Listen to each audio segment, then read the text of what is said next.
Assalamualaikum, salam sejahtera, salam GBN, salam Malaysia, salam kuasa ketiga. Jika audio jelas, boleh tolong maklumkan, share ramai-ramai ya.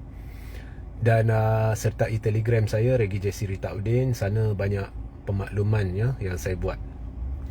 Baik, hari ini saya terbaca kenyataan Perdana Menteri Datuk Seri Anwar Ibrahim yang memberi perumpamaan bahawa kalau dulu nak tebuk atap dia mudah, atau bayangan dia beri kalau dulu tebuk atap nak mudah, sekarang ni kerajaan yang ada duduk di bawah bumbung konkrit, maka dia terlalu selamat.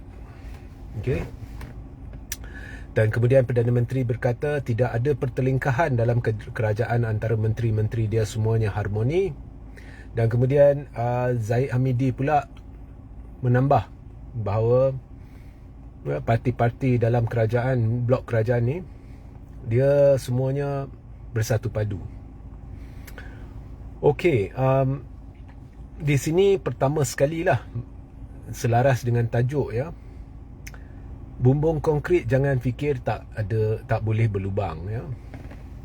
Bumbung konkrit jangan fikir tak boleh berlubang. Jangan terlalu yakin.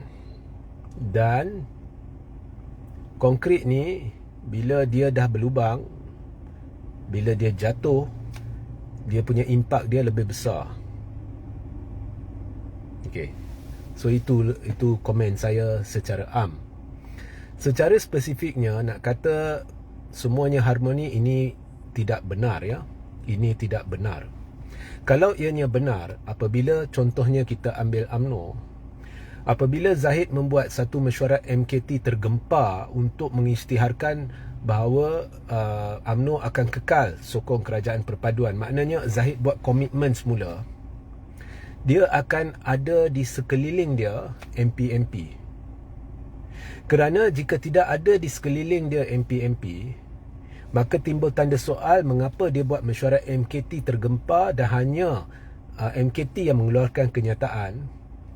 Sedangkan nombor satu ya, MKT tak perlu pun buat kenyataan. Kenyataan sudah, benda ni sudah diputuskan pada Perhimpunan Agung UMNO, dan MKT tidak boleh atasi keputusan Perhimpunan Agung UMNO.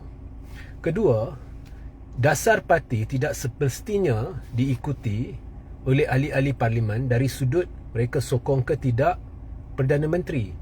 Dan ini terbukti apabila 5 ahli parlimen bersatu mengisytiharkan sokong Perdana Menteri, tetapi kekal bersama bersatu walaupun ia melanggar dasar bersatu. Dan sokongan mereka dialu-alukan oleh Perdana Menteri, sekaligus bermakna Perdana Menteri akur dengan hak berperlembagaan mereka untuk menentukan secara peribadi dan sukarela pada bila-bila masa sebagai ahli parlimen jika mereka sokong atau tidak Perdana Menteri. Nampak? Ketiga, mengapa perlu Zahid buat kenyataan demi kenyataan demi kenyataan, sedangkan mereka mendakwa kononnya ada perjanjian yang mengikat dan bond 100 juta yang tidak boleh diketepikan.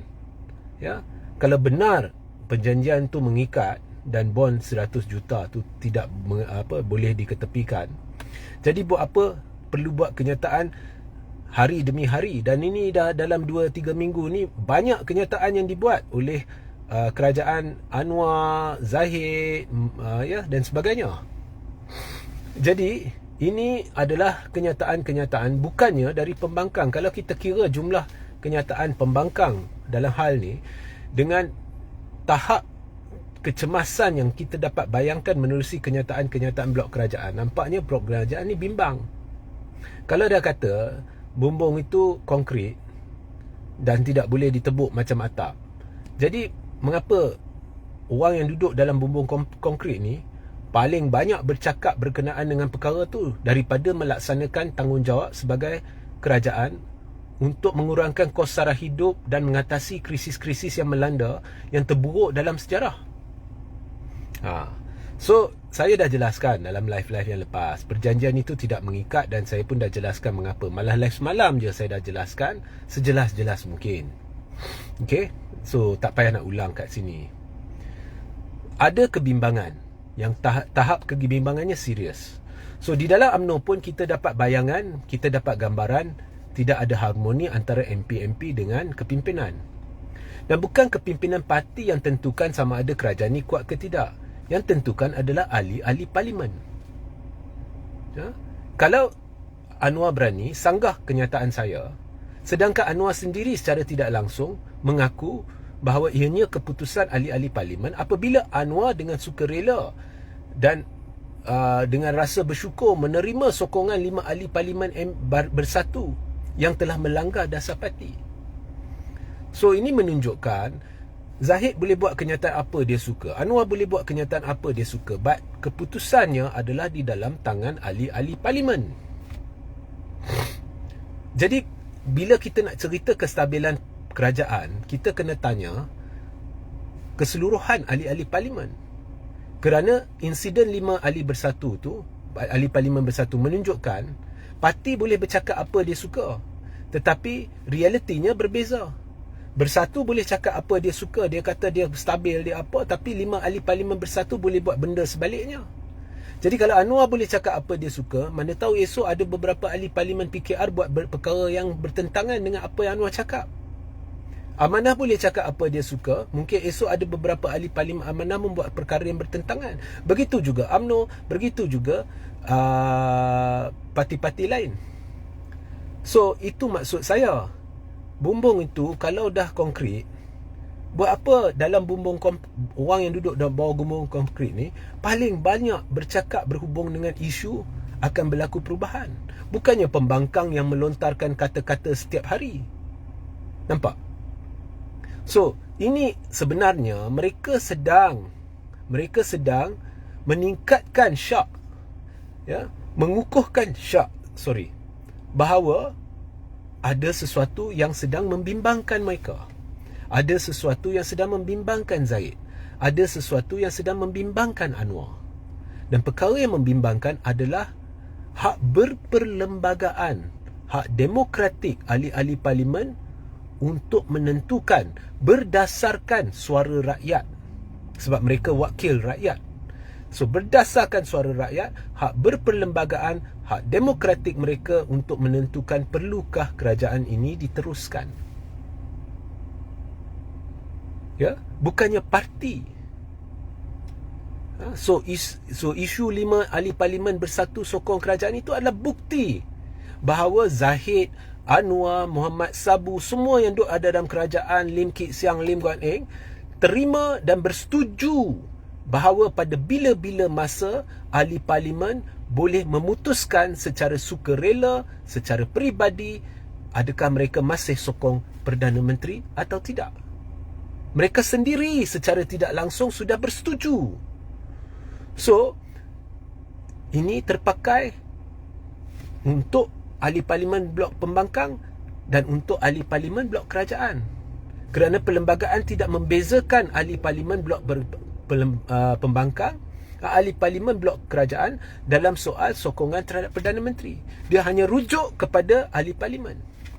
Dan hak berperlembagaan ahli parlimen untuk tentukan sokong atau tidak berkait dengan Akta Anti Lompat Parti. Kerana Akta Anti Lompat Parti tidak ada pindaan dalam perkara membabitkan sokongan terhadap Perdana Menteri supaya diselaraskan dengan Akta Anti Lompat Parti. So sekalipun parti meminda perlembagaan parti untuk selaraskan dengan Akta Anti Lompat Parti, hak berperlembagaan untuk ahli parlimen menentukan secara sukarela, secara peribadi pada bila-bila masa mereka sokong atau tidak Perdana Menteri tidak boleh tercabar. Dan ini kita sudah lihat kerajaan sendiri secara tidak langsung sudah bersetuju. So sekali lagi, kita tak perlu kenyataan daripada Anwar berhubung bumbung dia konkret. Kita tak perlu kenyataan daripada Zahid. Berulang kali Zahid dah cakap, Ahmad Maslan cakap, Ashraf Wajdi cakap. Mereka kata tak ada masalah, tapi hari-hari duk cakap. Nampaknya mereka tengah bimbang. Tapi itu je mereka tengah bercakap. Krisis ekonomi terburuk. Buruk, memang buruk. Pelabur tak yakin, ringgit teruk, kos sara hidup menggila. Itu tak cakap apa penyelesaian dia. So ini sahajalah, ya. Sehingga kita berjumpa di lain masa. Assalamualaikum, salam sejahtera, salam GBN, salam Malaysia, salam kuasa ketiga.